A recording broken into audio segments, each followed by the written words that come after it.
and welcome back to the Live Me podcast. I'm Talia. I'm Sophie. And Sophie is one of my absolute favorite people and dearest friends in the whole entire world. So I'm so excited to be able to have you on. And I'm very excited. Yay. She texted me and she was like, do you want to be on the podcast? And I thought she was asking me to record. And I was like, and she was like, what do you want to talk about? And I was like, of course I'm honored, but I just was not expecting. Yeah, so Sophie actually... It's so cool. She is just using the love and willingness in her heart to create these really cool YouTube videos. So if you see the YouTube and the thumbnail and everything, that is all her doing. So I'm so thankful. I love it. It's so sweet. It's so amazing. So Sophie, I want to hear your take on how we met, because I think it would be fun to get some background. Yeah. I feel like there's so many. I feel like I can't think. Well, I've known Talia probably since I was a baby. I think probably because I've gone to CBC I my grew whole up life. I grew up in CBC.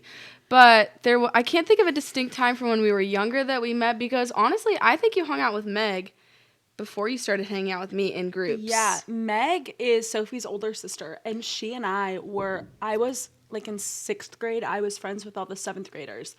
And so I was friends with the 7th graders, then I was in 6th grade, and Sophie was in 5th grade. Mm-hmm. Because Talia's older than me. Because I'm older. No, but I started getting more involved in the youth group around my sophomore year, and the life group that I went to is being held at Talia's house because her parents were my youth leaders. So then we kind of just like formed a friend group, and we were like closer. We've become closer in like this past year. But well, how did we get close? I can't even think. Oh, yes, I know. Okay, we were in a friend group together, and we were kind of just in a friend group together, so we didn't really hang out like just one-on-one. But then, Talia doesn't like to stay home alone, guys. Neither do I. Staying home alone. So we were at life group, and she was like upset that she had to stay home alone. I was like, well, I could just come over and like stay with you for the week. Okay, pause. Home alone, as in I don't like to spend weekends alone. I was like sleep by yourself. Yeah, my family was going out of town for something, and I was like, I hate this. I hate it with literally everything. I hate it too. It's horrible. I hate it. It's just like the whole house. I don't know. Whatever. So then it ended up working out, and I spent a whole entire week with Talia my junior year. And I drove her to school every morning because she didn't have her license. And I packed her lunches, and I made her breakfast. I made her my green smoothies for breakfast. Yes. And didn't you dump it in the bathroom sink at school because you didn't like it? How did you know this? I never told you this. Listen, Talia made me this smoothie, and I don't know if she put a protein powder in it or something. It's really good. But I didn't like it, and I think I was like with a friend at school, and she was like, girl, you just need to get rid of it. And I think I put it down the toilet, and I think she took a video, and somehow video has resurfaced. You told me. You Maybe came home from school and you said, I have to be honest. Did I? Yeah, I don't remember. I thought it was like my deepest, darkest secret, but I probably did. I can't keep a secret for my life. We did. Yeah. But that's how we got close. And then over this past year, we've gotten super, super close. Like I'm here every single day. So. No, literally. It's like sisters. Yeah. And honestly, it's just because Sophie just ended up staying when my family was out of town. And then we live 4 minutes apart. And now we both lead worship together, different campuses, but we still, that's something, but we never sing together. No, we were talking about this the other day. We both lead worship, we both sing, and we've never actually worshiped together. Well, we've worshiped together, but not like sang leading. Once with your mom. I was playing piano. We had like a worship session in the car, and we were like, yes, we were singing, what is that called? Agnus Dei. And like the Lord was just moving, and so we were like, let's go finish up some worship, and we went inside, and my mom ended up joining us in worship. Yeah, that was really cool. Car worship. Literally worship with your friends. That's one of the things, like, we need to do that more, too. That, like, brought me to tears that day. It was so random, Car worship is so fun. Yeah. We got coffee, and then we were on our way home, and we just sat in the car. Sat in the car, and we were worshiping, and it was really good. I love it. This is, like, in the way. I, like, can't see you. I know. Guys! I miss you. New setup! Hello! Yay. This is so exciting. I just feel like every episode, it's just a little bit crispier. Listen to this. I can't snap with my right hand, but sorry if that hurt your ears. Anyways, new setup, super exciting. This is our first time using it, so. Oh no. What? My pigtail fell out. Uh-oh. Okay. Talia's elastic burst at the seams right as we started recording. We thought it was going to stay. Okay, well, this is just the genuine towel. So I'll be one pigtail, but it's okay because I'll be turned this way the whole time. Okay, perfect. Are you sure? Perfect. Yeah, Okay. it's fine. Okay, so that's how we met. That's how we got close. We're both baristas together. It's super fun. Tell me a little bit about you. A little bit about what gets your heartbeat going crazy. Like, what's the backbone of Sophie Camille Howell? Yeah, I have grown up in a Christian household my entire life. My dad's a pastor, and then my mom was always on the worship team growing up. So I was like that one kid running around with no shoes on at 7 a.m. at church. Amen. That was just like my routine. So I've always grown up in a Christian environment with really good community around me. And then I guess I'll just dive right into it. I have a really good childhood. I have my mom and my dad, and then I have 2 other sisters. I'm the youngest, so my oldest sister Emily, my middle sister Meg. And then diving in, like elementary school, I started developing pretty bad anxiety, just bad health anxiety. And so pretty much the rest of my elementary school experience, I wasn't in school because we were just trying to figure out like why I was having these panic attacks, why I wasn't feeling well, and I was going like under procedure, lots of blood work. So that was kind of like how my elementary school experience was. And then right after all that started happening, we moved. So on top of that, I was like in a new school, figuring out all of that. And so I didn't really attend school from like 3rd to 6th grade. I was just in and out of school because my panic attacks were just so bad I couldn't go to school, and that was something that I was really navigating. And I still struggle with health anxiety now. I've definitely learned how to cope with it and have different like skills to be able to be where I am today. But yeah, so all of that happened elementary school and middle school, and then in high school, I was still struggling with that, and it started to peak a little bit more than it did my freshman and sophomore year during my junior year. And my anxiety just got way worse, and I kind of got into an area where I was really depressed and struggling with a lot of things, just with classmates and teachers and all that stuff. And so it kind of just was like one thing after another, and we decided that it was best for me to homeschool my senior year with all of things that I was struggling with, and I just wasn't in a good mental place, and I was struggling a lot. And so my senior year, I homeschooled. Shout out to all the homeschoolers. I wish I did it sooner. Shout out. But it truly was the best experience. And yeah, I really don't think I would be where I was with the community that the Lord had just blessed me with in my high school years. Because if I didn't have like the Christian community that I have, it really would have been hard for me to like figure out all the things that I was really going through, and just like having people really pouring into me. But yeah, I still struggle with health anxiety. I was talking to my friend, just talking about preparing for the podcast, and she was like, I think it's really beautiful, because she asked me to share about my health anxiety. I was like, I just honestly feel weird sharing about it, because I feel like I haven't been freed from those chains of my anxiety and my health anxiety. Delivered. Yeah. And she was like, I think that's the really beautiful thing about the health anxiety and the things that you've gone through, because it just shows like, even though I still am strong in my faith and have a great relationship with the Lord, there are still things that like I'm struggling with. And so I think it's a really important part of my testimony. Obviously there's more, but that's like a snippet. No, I love it. All that. And we'll probably get to hear more about your story and your testimony as we go through and answer these questions. I love what you said about just you're still living your testimony. It's not this like one and done deliverance thing. Yeah. Which I'm sure that there are areas in your life where it does feel like that. But I feel like with testimonies, and I relate so much to that, is when I was 11, started having horrible OCD, anxiety, and panic attacks and all that. And that's something that I still struggle with to this day. I'm still in counseling. I still am very open about that. But the Lord has saved me. Like I was telling Sophie, my testimony is that I'm still alive today. Like I have these intrusive thoughts, but like I'm still here and I'm still alive to be able to talk and share. And so we're still living the testimony, which I think is so powerful. Yeah. Because every day our testimony grows stronger about how the Lord has saved us. So I forgot to ask you. It slipped my mind at the beginning. But what's one thing that you're grateful for today and why? I don't know if I told you I was going to. No, this is on ask the you that. spot. One thing that I'm grateful for, I think, again, is just my community. I really think that, like, having a community of people is something that I'm so grateful for, because that's something that I really, really struggled with. And that was just a prayer that I had for a really long time, is that the Lord would just, like, bring me, like, kingdom friendships and like-minded people. And that's what I'm grateful for you and, like, for all the community that the Lord has blessed me with. I think it's really held me accountable and also just been a great environment of people. I agree, yeah.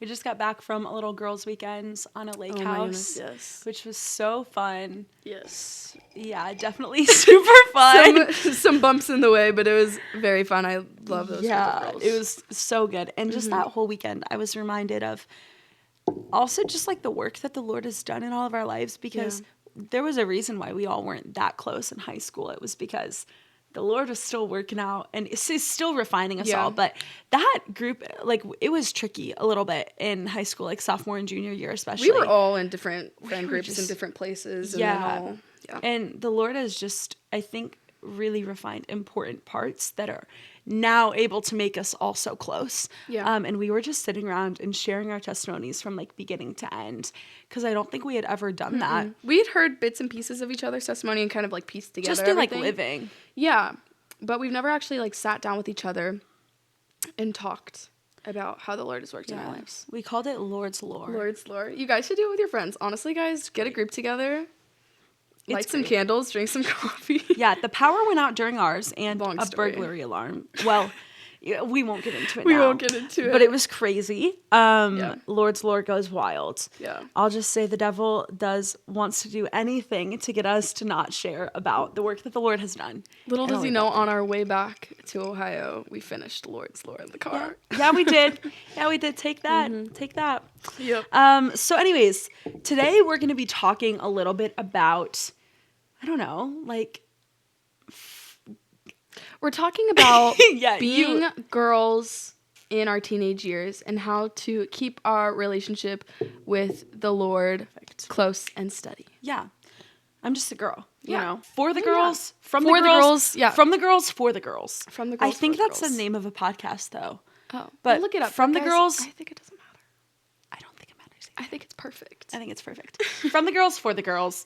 And boys, I know that there's some boys that listen to this podcast. Shout out. Shout out. Welcome. So happy you're here. Because these are just general questions, honestly. I think that they can apply to any side in any era of life. But yeah, especially for those high school, young adult years, I think it's super important. Just because so many people ask me questions individually. And when we were thinking about a topic for this week's pod, I was like, who is it? Haley, one of our friends, she was like, why? Like, I have so many questions. Can I send them to you? Yeah, because we didn't know what we were going to talk about. No. And then we were hanging out with her. We have a... This is crazy. Guys, I am obsessed with Dancing with the Stars. Off topic. She got me obsessed. And I 5 got, other friends like, obsessed. Okay, so all of my friend groups, I got them all into, like, all my friends and mixed all my friend groups And into our one. boss and manager. And my boss and my manager. And we all watched Dancing with the Stars on Tuesday. Yeah. So if you guys want to come, just pull text up. me. Pull our up. boss brought a roast the last time. It's like become a potluck, you guys. Yeah, it's anyway, crazy. We were talking, we were hanging out with Haley, and we didn't know what we were gonna, like, talk about in the podcast. And she was like, I have so many questions. Can you just answer my questions? And so you asked online for some questions. Yeah. And y'all answered. And you guys y'all delivered. delivered. I took out my other You definitely pigtail. delivered. I'm looking at these questions, and I'm like, whoo, this is going to be a good one. No, it's weighty. And if you're watching, I took out my other pigtail. So we're even now. Okay, so getting into some of the questions that y'all asked, they were good. They were heavy. They were heavy. I'm excited to talk about them, though, because they sound like things that we talk about. Mm-hmm. Like, genuinely, I think we've had conversations about probably every single one of these things. All of these I feel like we've talked about. Yeah, I agree. Yeah. So, first question, how do you know what God's will is for you in your life / career? Do you want me to tackle that first? Okay. So I have talked a lot about this with my parents because I feel like in today's society, it is such a Christian-y term to say, I just want to do what the Lord's will is, or I don't know what the Lord's will is, which is, as believers, 100%, we should be wanting and striving to walk in the Lord's will for our life. But one of the things that my parents have always reminded us of, like my brothers and I, is that when we are abiding with the Lord, it is obviously there are going to be desires of the flesh that we want to gratify. 100%. There's always going to be those earthly desires. But when you are abiding with the Lord, you will have a clear perspective of what the Lord's will is for your life. I agree. I also feel like, to a certain extent, there's a little bit of freedom, a lot of freedom, actually. There's a story that I always go back to when I'm thinking now, being an adult, choosing my career, working in my career. Right now, I'm going through some career shifts, stopping at the office that I work at and going full-time in my social media management and Live New. And it's a scary jump to go from having the security of being employed somewhere to self-employed and doing that. But one of the things that I've been thinking about is this story. When our founding pastor was talking to my dad back when we were really little kids, and my dad was working through the possibility of 2 different job opportunities. And he said, he was like, I just don't know what's the Lord's will for my life because I have these 2. Which one is God's will for me to take? And Rick Duncan looked at my dad and he was like, well, which one do you want to do more? And my dad was like, that's an option? And he was like, well, yeah, do you feel like one is going to like support your family more or be able to have more time with your family? Like, are they the same hours? And my dad was like, yeah. And he was like, do you feel like there's anything evil in any of them? And he was like, no. And he was like, okay, so which one would you want to do more? What would you like to do? Yeah. Because I think when you're abiding with Christ and when you're spending time in the Word and spending time in community, there's freedom in what we get to choose because there's a comfort knowing that whatever we do, the Lord is going to work through, you know? That's kind of like what we were talking about before this. I was talking to my mom actually about this question just because I was just skimming over some of the questions that Talia had received from you guys. And this one I was talking to my mom about, and she was like, something that was really important for me, especially in college, was like, sometimes God's will is just the will that you're living in right now. Like, to be able to see what God's will is for you in the future, you have to be able to live in God's will for you right now.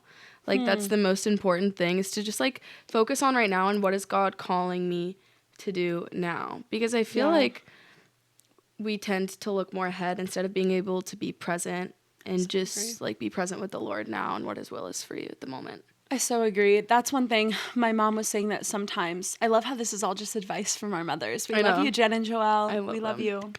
But my mom was saying how a lot of times the Lord doesn't illuminate the full plan. We were actually talking about Live New planning. I was doing some like 5 and 10 year planning for this ministry. And she was saying, Tal, you know, you just have to keep taking the next step. Abide with the Lord and keep taking the next step. And I think in your career and in your life, the Lord will make it clear, but sometimes he doesn't illuminate the full path. He just wants to give you a step at a time. Because I know that when he does that, it increases our trust and our reliance in him by knowing that we have to trust for the next step, you know? Yeah. I agree. I think, honestly, that's all there is to it. I think that's all there is. It's just, like, trusting the Lord and, like, abiding. Also, living in the present is, like, bouncing off of that, of like living in the present and what God's will for you is right now, is also just like what we were saying, abiding and like being in his word and constantly like choosing Jesus and just like the little things is just living in his will. And if you're abiding in his word and what his plan is for you right now, then like it'll be clear to you to see his will in the future. I so agree. It reminds me of Proverbs 16:9. That says, the heart of the man plans his ways, but the Lord establishes his steps. like it's good to plan too. Like, I'm not saying fly by the seat of your pants and just say, well, this next step is what God has. Like, I think having I still made a 5-year and a 10-year plan and trajectory of like what I hope to do in my career and what I hope to do with this ministry. Like, it's good to plan because the Lord calls us to be good stewards, but also like we can plan, but hold those plans loosely, because a lot of times what the Lord has is so much better and so much greater than what we could even try to plan. Yeah. Yeah. Kind of going with the shifting of life, and I'm trying to find like a segue between these questions, because honestly, there's only two that are kind of similar about friendships. But the first one, kind of hitting friendship head on, is how do you deal with friendships shifting when changing from like high school to college, or college to your adult life? Or like for me, I went straight into the work field. So high school to adult life. Yeah. What are your thoughts on that? I feel like I can speak to this well, considering like the drastic change of public school my whole life to homeschooling. I made sure that my friendships, my closest friendships, were people that, like I was saying, like my kingdom friendships, my like-minded people that I was with constantly in youth group and at church. It's easier to have that shift change when like you know that you'll have those people with you for the rest of your life. But high school, it's different because it's like everyone goes to college and then you really never see them again. I agree. Like, realizing not everybody has to be your best friend. Yeah. And that's okay. Like, Yeah. it's okay for friendships to shift and for friendships to change. I agree. Like, I still am following, like, all the people that I was in, like, show choir with in high school. Like, I still talk to those people every now and then. Who are your closest friends? And, like, are you wanting to work to make that friendship work? I agree. And I would say, too, the friendships that are that both people are willing to put in, like one of my best friends in the whole entire world, Claire, she left, and we were like, she was 2 years older than me. And so she went to college, and it honestly just meant and I started working full time. And it was kind of this discussion of, we both knew that we had to put in work. That's the thing. And sacrifice things when you're now in a different space, when you're now miles and hours apart. Even like one of my friends, we have a time difference. And so it's like, are we going to put the work in to still be friends? And just realizing like, it's okay for friendships to change.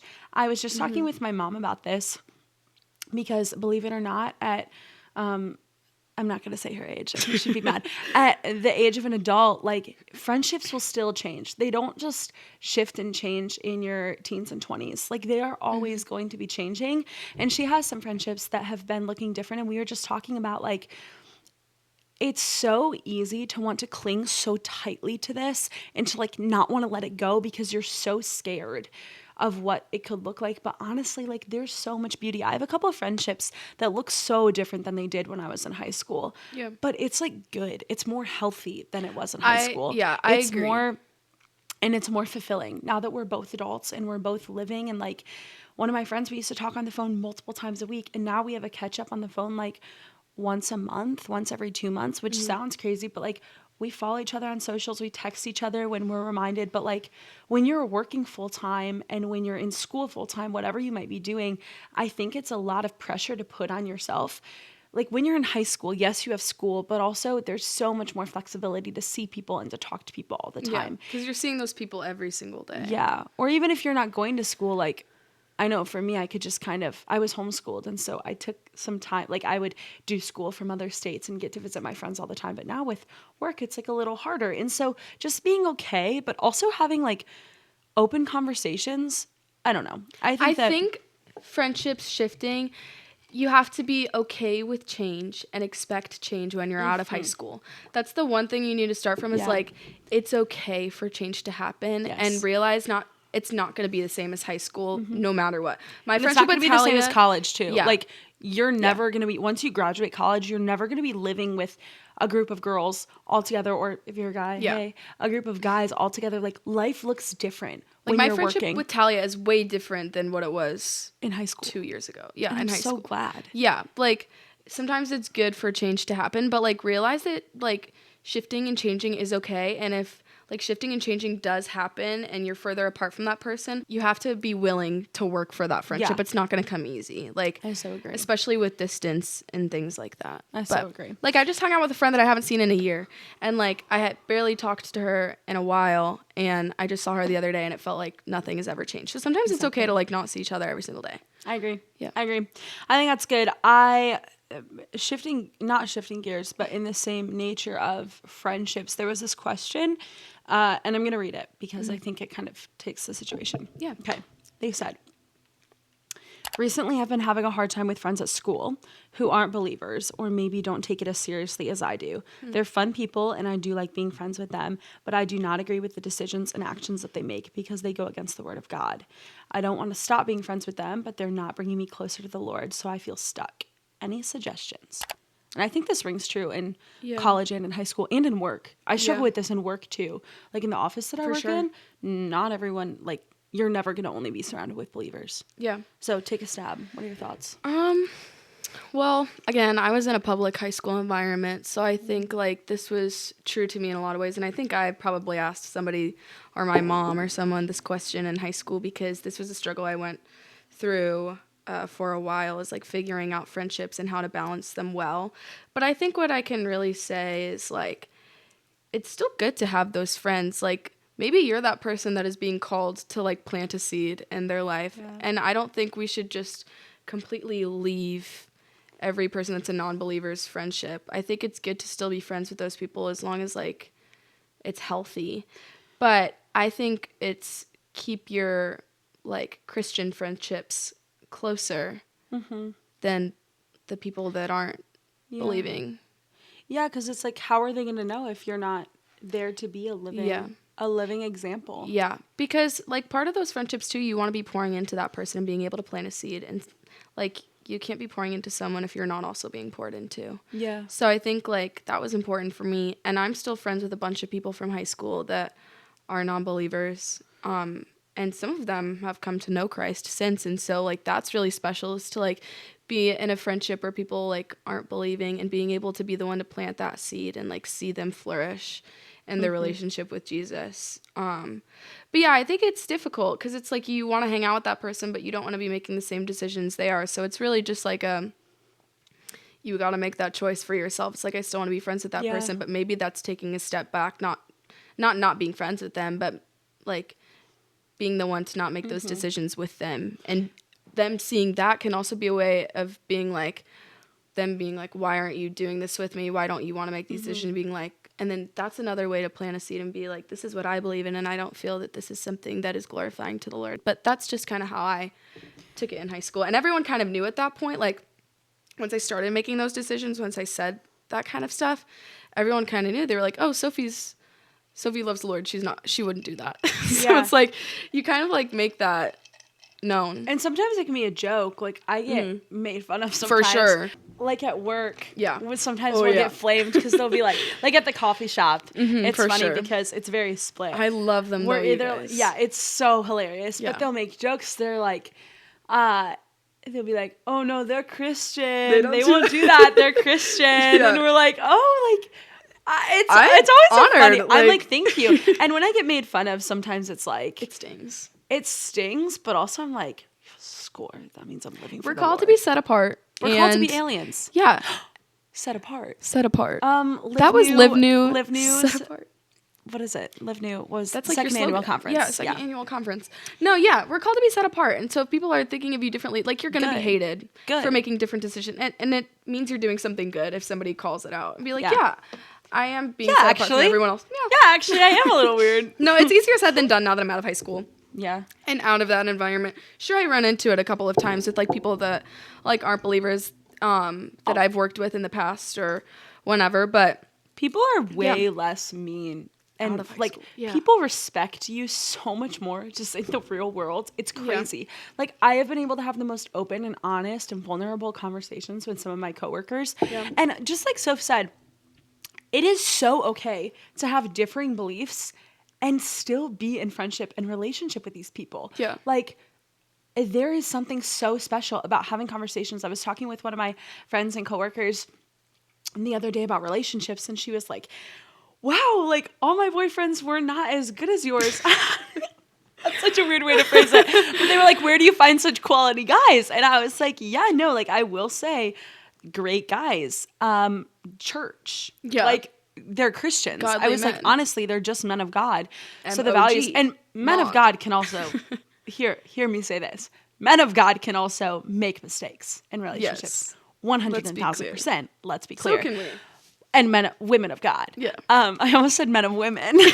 Women of God can also, for sure, but it's just different core values. And so even things like that, then she was like, what's your body count? And I was like, I actually have chosen, I'm not perfect for sure. The Lord has definitely worked through my story, but as a believer, like I've chosen to save myself until marriage because I think that that's something that's super important and sacred, and it's planted a seed. And then it gets them asking questions like, oh, why do you do that? Because it's weird. That's a special thing about having a friendship with somebody that's a non-believer, because like while they don't believe in Jesus, it's a great way for you to plant seeds in just random conversations like that. Like they don't have to be planned like evangelizing conversations. Yeah. Like you can plant a seed by simply just being like, this is my view on this topic of whatever that you're talking about. Yeah, because evangelism, a part of it is like, is building relationships. And so if you're building a relationship with someone, not every conversation has to be a gospel conversation. My encouragement, like I'm reading the question again, and I think if you have friends and you like being friends with them, but don't agree with the decisions and actions they make, first thing I would say, they're not expected to act as Christians. Like if they are, we were just Don't having hold this that conversation the judgment other to day. them, Like yeah. if they are not a believer, there's a verse, and Paul was talking about judging people in the church versus judging people outside of the church. And people outside of the church who are not believers and who have not committed their lives to Christ, They don't have any reason not to make the choices that they're making. They haven't committed their lives to the Lord. Yeah. So why would they honor him in the things that they do? Like, it doesn't make sense. And so, by the way that you choose to act is different. And yes, it can be bothering, and yes, it can be irritating. It's hard sometimes. But my encouragement would be, if you have those friendships, I'm sure that there's one or two things that, like, okay, let's say basically their whole lifestyle is different on how you live. Find some common ground and find some things that, like, I have friends who aren't believers who love music. And so we've been able to, like, play music together and record music, or people who love hiking go on hikes together. Like not everything has to be doing the things that you might disagree with. And so find that common ground. And like, if they're not bringing you closer to the Lord, like Sophie said, keep your kingdom friendships closer. I think that that's the most important thing to do, because then you're able to pour, like if you think about the life of Jesus, he had the crowds. Someone was just saying this the other day at our young adult study. He had the crowds, he had the 12, and then he had the 3. And so like a part of the 12, and honestly part of the 3 even that he had by his side, these are like tax collectors. And like, even I think about the story of Zacchaeus, like he was stealing from people, stealing money and stealing funds. And Jesus befriended him. And through his friendship and through his love, he showed them the love of Christ. Like, how are they going to know the love of Christ if you don't show them? And if you don't love them, and if you don't meet them with a gentle and loving heart to be able to show them the love of Christ. That's what I'm saying. As long as that friendship is healthy, like maybe you're that person that will be the only person that they will ever meet that will be able to plant that seed. Yeah.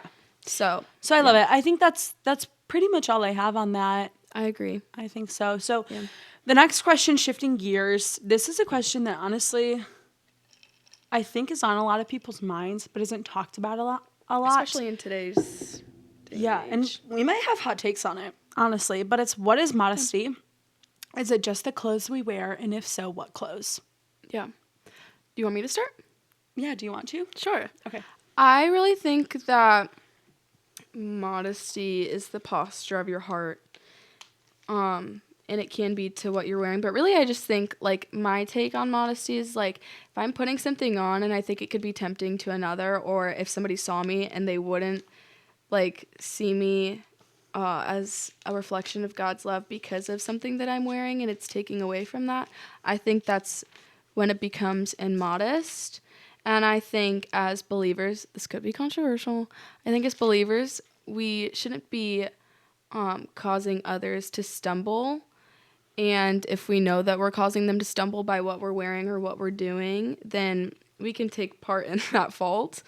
And I think that's when you're being immodest, is like when you're not being a true reflection of like God's love. And like if somebody would look at you because of the clothes that you're wearing and think you're not a believer because of what you're wearing, I think that's like what's immodest to me. But I really think it's a heart posture, because modesty is going to look different for everyone. But yeah. Well, and I think so many things start at the heart. When Matthew talks about our words, he says that's the overflow of your heart. Out of the overflow of the heart, the mouth speaks. And so I think that so many things start at where your heart posture is. And it's hard because different people like feel conviction about certain things stronger. Yeah. And that's one thing that I've learned about is that it's so different. But one of the things that I would say, and like you said, it's not like wear this so that your brother in Christ doesn't stumble. There's not there's not a book of what you can and can't wear. So, but also I think the two work hand in hand. I think, okay, so I come back to 1 Corinthians 6:19-20 is what I put in my notes. And this has been something that I've come up back to. It says, it's talking about sexual immorality, which some people can say, oh, it's taken out of context. I disagree, because I think that if we're dressing, the clothes that you wear can be sexually immoral, because your body is, just wait. Okay. Or do you not know that your body is a temple of the Holy Spirit within you, whom you have from God? You are not your own, for you were bought with a price. So glorify God in your body. And I think that that is so crucial when we talk about this topic, because it goes hand in hand. I think that if a woman is abiding with Christ, and I had one of my ex-boyfriends, actually. He told me, he was like, I love so much that you are so in touch with what the Lord, like, you're abiding with Christ. And so, like, thank you, because it's loving my heart well. Or some way that he put it, because he was like, the way that you dress is like honoring your body, and it makes my life as a man. He was like, I know that I have the responsibility to guard my heart and my mind, but like, you just made it 10 times easier. Because he was like, we're in a relationship, like all this stuff. And that brought me so much joy to know that, like, and maybe I've grown up with brothers. And so it's a conversation of like, it is, the male brain works completely different than a female's brain. And I think if you're a girl listening and you're like, I disagree, I'm calling crap on that, that's not, it is the most loving thing that we can do to be able to help our brothers in Christ not to stumble. Yep. Like, there's some statistic about it. And it just like we have our own struggles as women that are completely different from men, but it all starts with the way that you view your body. And I think I've never had to go to the extent of like, I'm only doing this to guard a man's heart and guard his eyes. Because if it starts with you saying, I want to respect my body as a temple, I think that then everything that you do is going to be loving and going to be honoring. If you start with the first, then it's like, it should just automatically flow. Yeah. Does that make sense? No, it makes sense. I think too, like, if you're thinking this question of, is this immodest? If you're looking in the mirror and thinking, is this immodest? It's probably immodest if you're asking yourself the question. That's what I've learned. Like, if I look at myself in the mirror, I'm like, do you think this is immodest? And my mom's always like, well, if you're asking yourself that question, then it is. Like, there shouldn't even be really a question when you're like looking at it and thinking about it. But let your identity and like what you're wearing be a reflection of Jesus. And like, don't let somebody like think that you're not because of what you're wearing. Yeah. I think is what I took from that. But I completely agree. Yeah. I completely agree. It really is just a heart posture. Yeah. I was checked in a way too. I was out paddleboarding and I was wearing a bathing suit that's like my tanning bathing suit.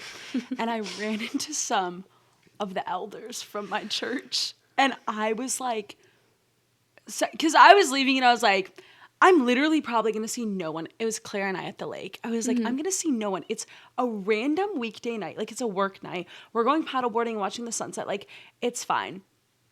And I was checked. I was like, oh my gosh. Like, I think in a general sense, like, if you truly are, but I didn't really take into account how many people would be there. Yep. And that's when I realized, like, oh my gosh, I cannot believe, like, I was just like, I was like, wow, I really, like, I'm a worship leader at my church, and they just saw me, like, it was just like a really awkward situation where I was like, that sucked, and I was really convicted of, like, of that certain thing. So I also think when you're in communion with the Spirit too, you're checked more.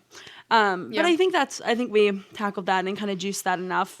Some believers might disagree with us, but and if you disagree, that's okay too. I think it all starts with honoring your body as a temple. It doesn't start, I mean, it's great to start with saying, but like men have a certain thing too, like it is their heart. They need to work. But also like, oh, hold on. I have another thought. Let me cook. Let me cook. The Lord just like totally reminded me of this. It's something that I walked through.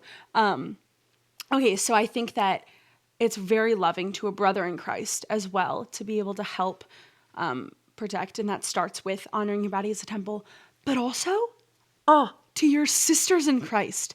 Yeah. Because do you know how hard it is comparing yourself to others? And that's going to come no matter what. But like also some of the deepest comparison I see is like, I don't know. I think it's directed towards anyone, like not even just men. Like don't cause others to stumble because there's like lust, but there's also like girls looking at you and being like, wow, I wish I looked like that. And now like it's a whole other and it causes them to stumble and insecurity. So like take that, don't let it stumble. Really work on the heart posture first, because then you shouldn't even have to get to the point of like letting another stumble because your heart is in the right place. So I think that's all I'll say on that. I think that's good. The next question, we have a couple more. I really, really like this one. Because I think it takes a different take. Ooh. How do you honor the Lord in your singleness? Example, I liked that she gave an example. When people ask if you're dating or who you're dating, how do you answer in an honoring way? And really quick, before we answer this, I want to say I have done a whole podcast on singleness and like honoring the Lord in your season of singleness with one of my dear friends, Stacy, and she's incredible and has so much wisdom. She is a big mentor to me. And so we have a whole podcast diving into singleness because I think we could get on a ton of tangents. Yeah. But and we've also talked about it in a Q&A with my mom back at the beginning of this year, I believe. But in this one, let's specifically kind of look at how do you answer, or when people ask why you're not in a relationship, how do you answer God honoring? I don't know. Honestly, this is something that I'm working through myself. I just had a conversation on our girls' trip because I won't get on a huge tangent about it, but like pretty much my whole life outlook was just like waiting for a man and putting my whole future in like waiting for that, and not like just living like what we were talking about, living in God's will, and like not planting like my whole identity in being a girlfriend or a wife or a mother. I think when somebody asks me, like if somebody asks you if you're single, how to say it, like you're not dating somebody in an honoring way, I would just say that like I prayed a prayer like last year. And that the Lord would just keep me hidden until the right person, just to like protect me because my heart is fragile. And the Lord has definitely delivered. He has worked. He has kept you hidden in so many ways. And it's like, it's to the point where it's like, there are so many situations where it's like, how did that relationship not like, everything lined up? Yeah. And it's clearly like, the Lord. There have been so many situations where it's like, obviously I'm going to be in this relationship. Like, there's no way this wouldn't work. And then it doesn't work. And it's like, wow, he speaks loudly. Like, what an answered prayer. But yeah, so I would just, like, usually, like, maybe yourself too, like, maybe you need to pray that prayer because, like, while it's fun to date around and stuff, also, like, to be protected by the Lord and, like, be hidden, I think is also a really beautiful thing until the right time. And so usually if somebody asks me if I'm single, I'll just be like, yeah, I wouldn't say now that I'm in a season of waiting, because we were just talking about this the other day. Sometimes you don't even need to say you're in a season of waiting, because I'm in the season of right now and I'm living life. So I'm in the season of right now. I'm living my life. I don't need to be waiting, because what if I'm waiting and then I never find that man? I don't want to put my whole entire like life on that one person. If I can just be living in the right now, I don't want to be living in a waiting and like expectancy of something that might not even be for me. So when I say that I'm single, I just say like, yeah, I'm single right now, and I'm just praying that the Lord would just like keep me hidden until the right person, if that's his will. And I think that's a good way to say it. And for me, it's been I struggle with it because just like so many women, being a wife and a mother is one of the core desires of my heart. And I had a relationship that I genuinely put so much, I wouldn't say identity. I said in the last podcast, I put a lot of, I said I put a lot of identity and security.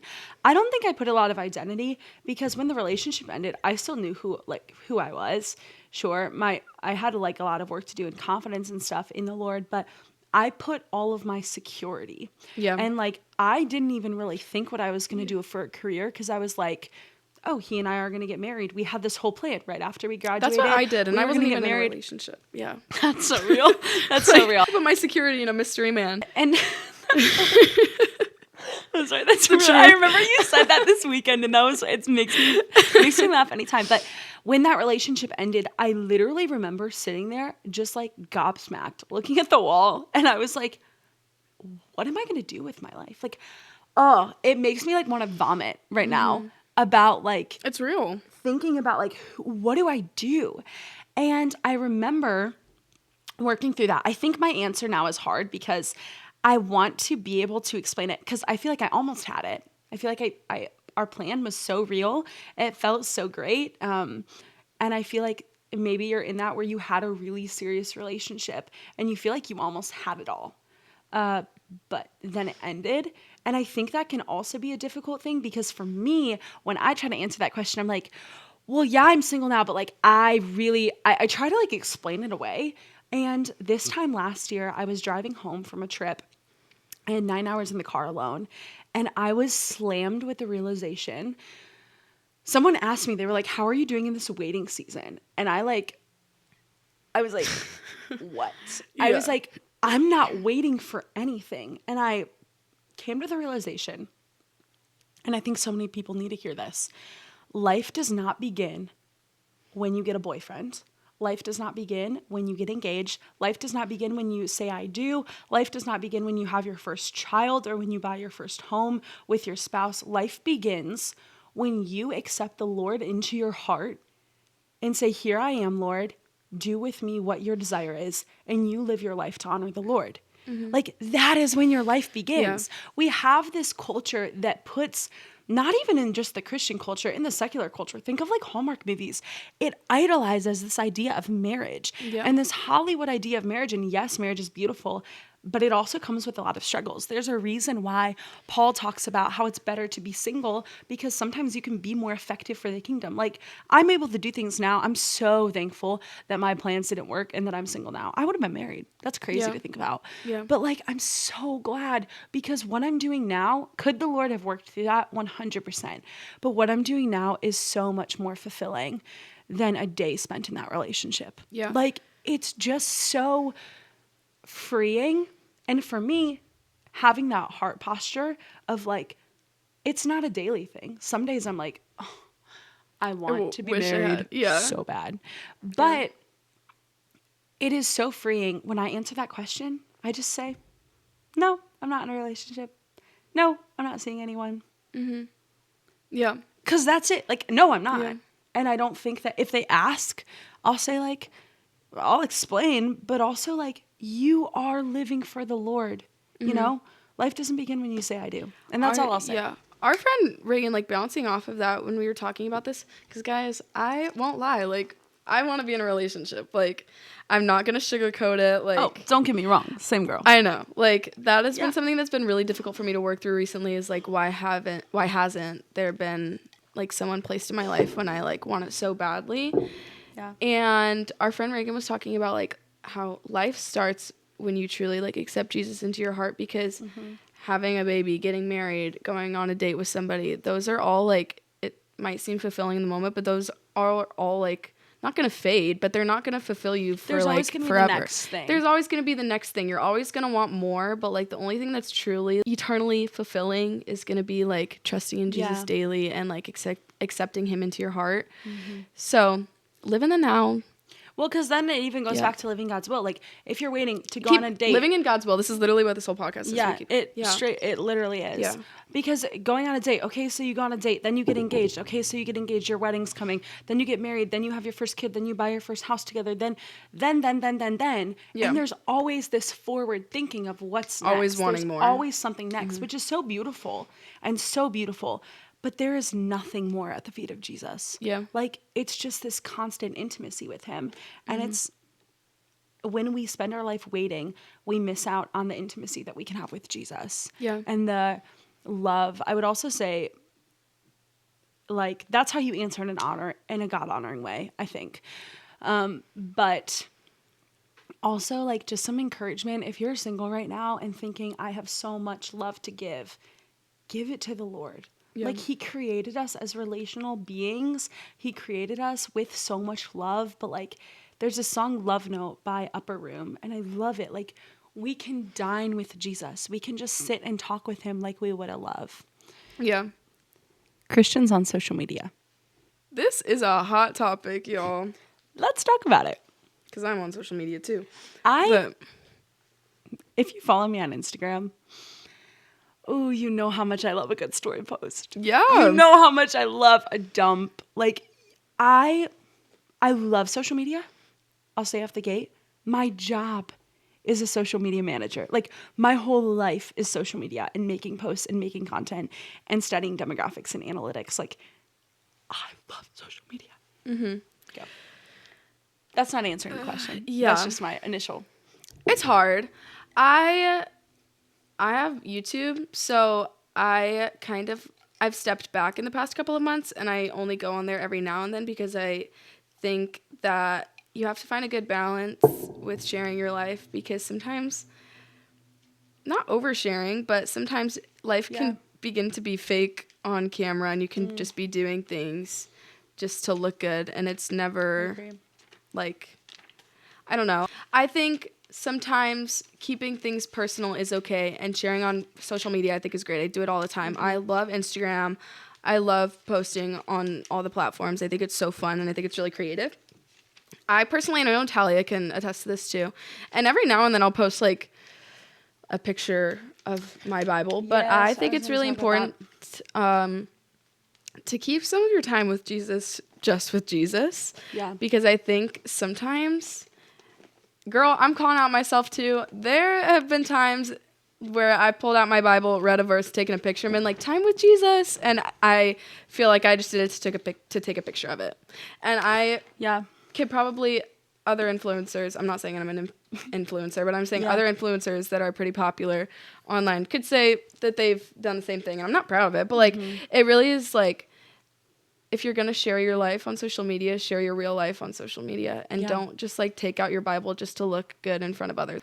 I think that's where it gets tricky. Yeah. But I don't really know how to speak on that. It's difficult. I would agree. I think that being a Christian on social media is a great thing. Before I got social media, if you know my parents, you know they are like, it's weird because they're not strict. They're intentional, is how I would say, which I absolutely love and adore.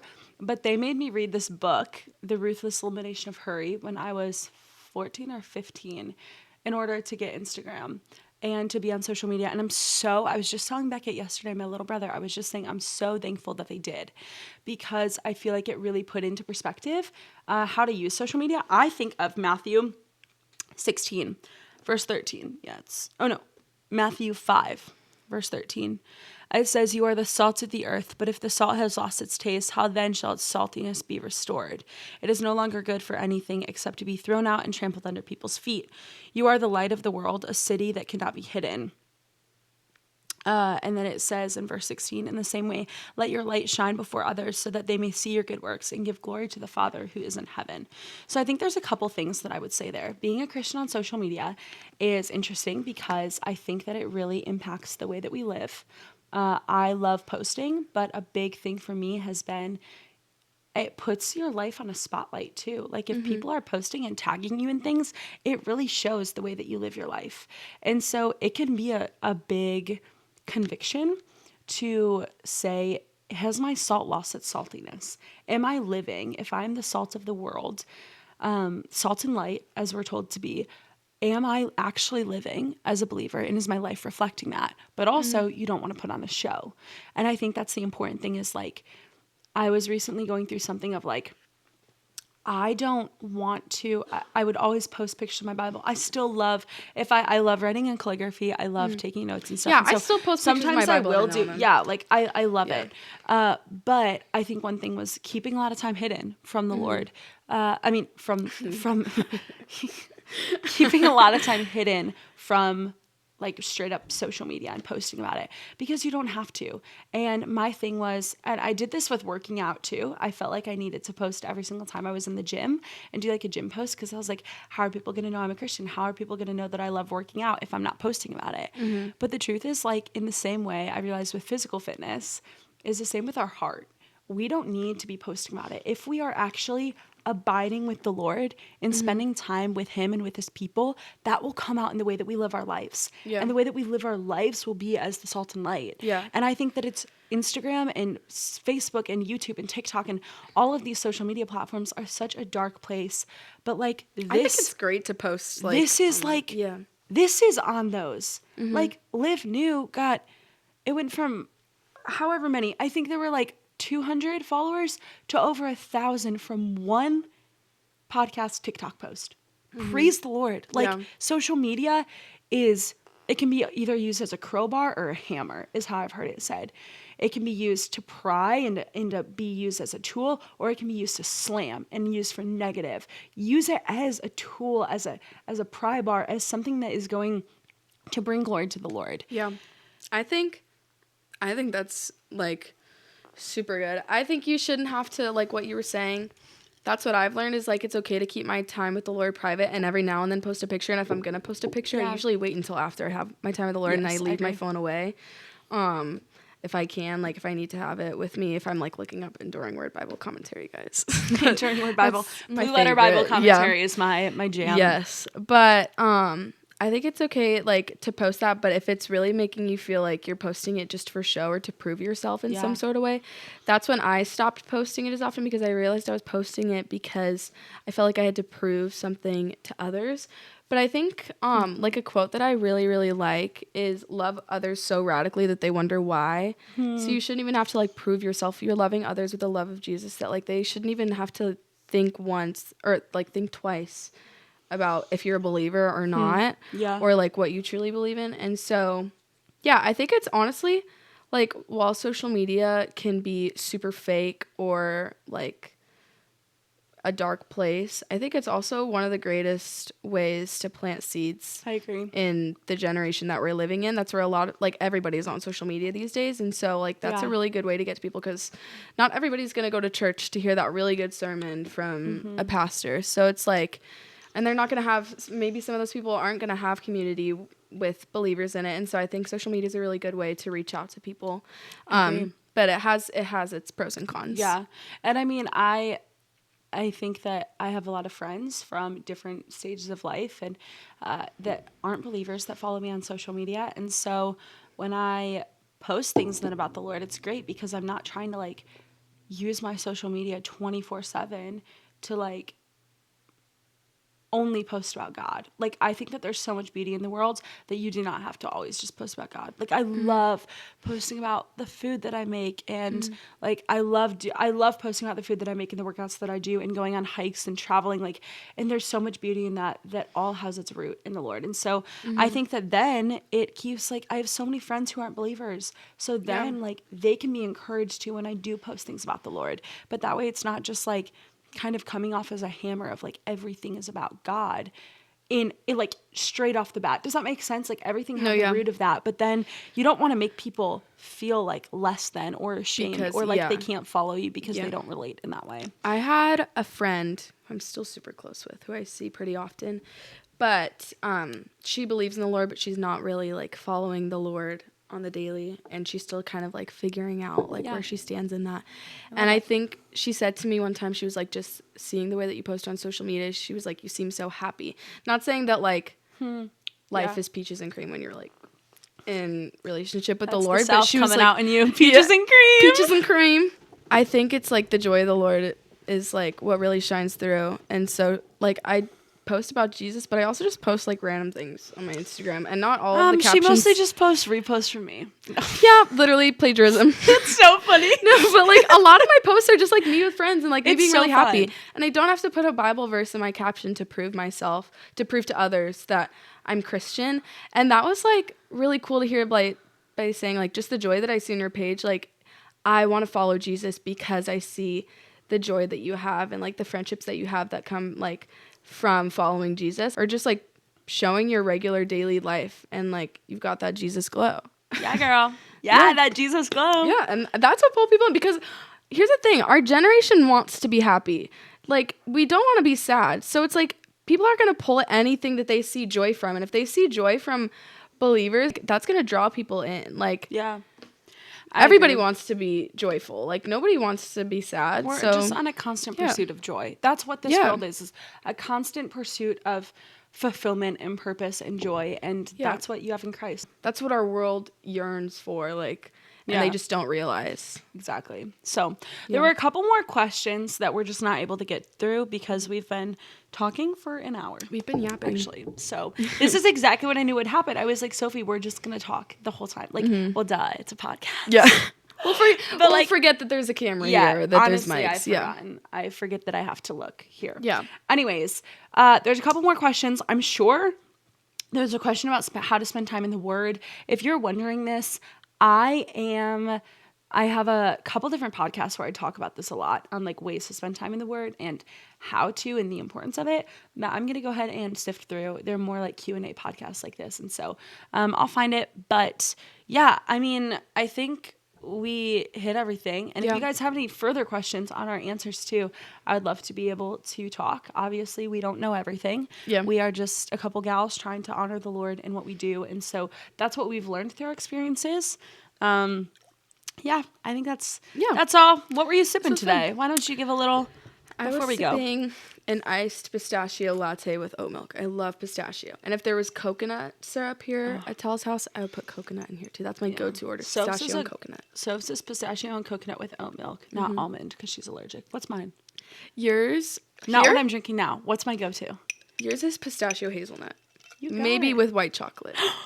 Oh my gosh! And oat milk. And then at home you have honey cinnamon with oat milk. I know that too because I made that for her. She made this for me and it was so good. So anyways, cheers. Yay. Oh, that was not a Yay! Well, thank you guys for listening and tagging along with our chaotic little Q&A session. But honestly, I feel encouraged. I feel rejuvenated. Yeah, I love having these conversations. This was fun. This was so fulfilling and so fun. So I love you so much. Thank you for tuning in, and we will see you next week. Bye.